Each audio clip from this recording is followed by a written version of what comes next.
Let's talk about Martin Shkreli, shall we? Oh, boy. A judge now refusing to grant Shkreli a mistrial, despite potential jurors saying that they cannot hear the trial fairly. The trial of the former drug company executive enters the third day today. Can this case be heard fairly despite the media attention? They couldn't even find a jury because nobody wanted to be there because they know this story and they've read all about it. What do you think? I empathize, having been through this myself, trying to pick a jury of 12 people who are oblivious to the news coverage. And quite frankly, Ben Brafman, truly one of the best criminal defense lawyers in the country and certainly in the city, held up the front page of the New York Post and said, how can he get a fair trial when they're saying this? That was smart to do. It was, but the job of the judge is to interrogate the potential jurors. Are you going to really be influenced by an editorial in the New York Post? And if they don't want to be on the case, they'll say, yeah, I read the editorial and influenced me. If they do want to be on the case, they'll say, what do I care what the Post says? Right. On the other hand, every time Ben Brafman asks for a mistrial and the court denies it is an issue on appeal.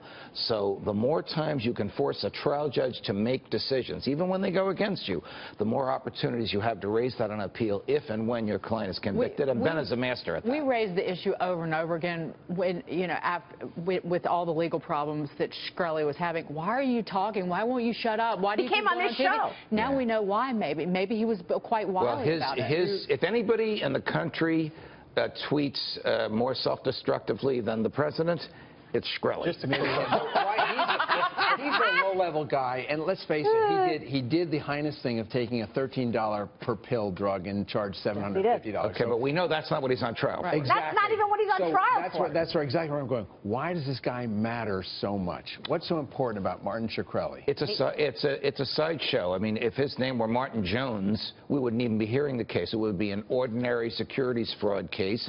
He duped investors out of money. But because he's Shkreli, because innocent people suffered by having to pay thousands of dollars for a pill that they used to be able to get for a few bucks, he's notorious. Do you think the Bill Cosby mistrial is anything to do how the judge is thinking? No.